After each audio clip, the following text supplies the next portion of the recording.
சங்கீதம்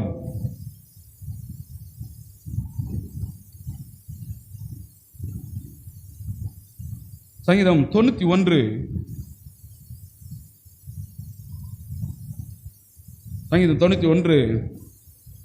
7வது வசனத்தை ஒரு வாசிப்போம்.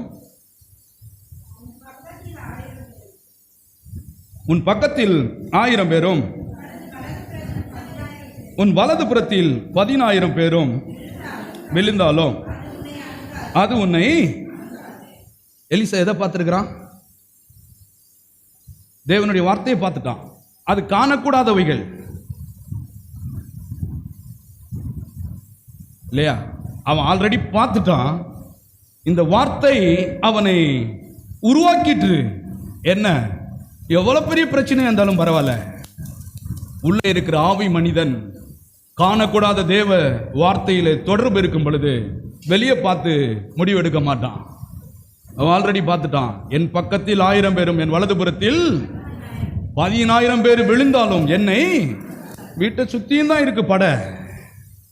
ஆனா என்ன நெருங்கிறது ரொம்ப கஷ்டம்.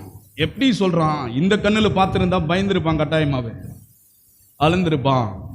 அவன் பார்த்தது கவனிங்க, மாமிசத்தால சூழ்நிலை அல்ல, சூழ்நிலையை மாற்றக்கூடிய தேவ வார்த்தையை பார்த்து சொல்றான். அடுத்து அதே அதிகாரத்தில் 12வது வசனத்தை ஒரு வாசிப்போம்.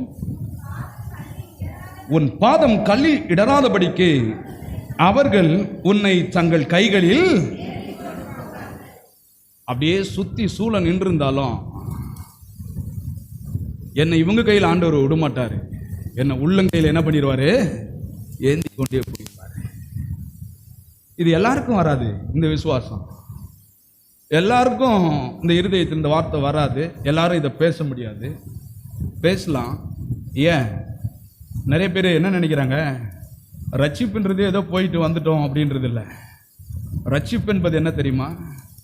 இப்பேற்பட்ட ஆழமான காரியங்கள் ஒரு மனிதனுக்குள்ள நடக்கும்போது தான் அவன் காணக்கூடாத தேவனுடைய வார்த்தையை குறித்து என்ன பண்ண முடியும்? பேசவே முடியும். வீடு இல்லை, சுகம் இல்லை, ஆனால் வேலை இல்லை, பணம் இல்லை, வசதி இல்லை, ஆனால் தேவனுடைய வார்த்தை இருக்கிறது.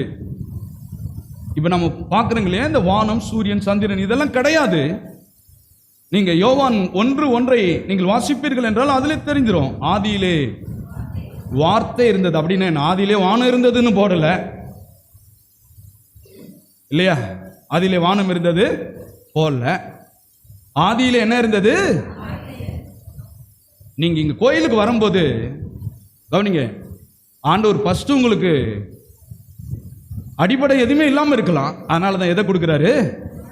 உனக்கு சுகம் இல்லைனாலையும் பரவாயில்ல, செழிப்பு இல்லைனாலையும் பரவாயில்ல, பணம் இல்லைனாலையும் பரவாயில்ல, ஆனால் என்ன கொடுக்குறேன்? வார்த்தையை கொடுக்குறேன்.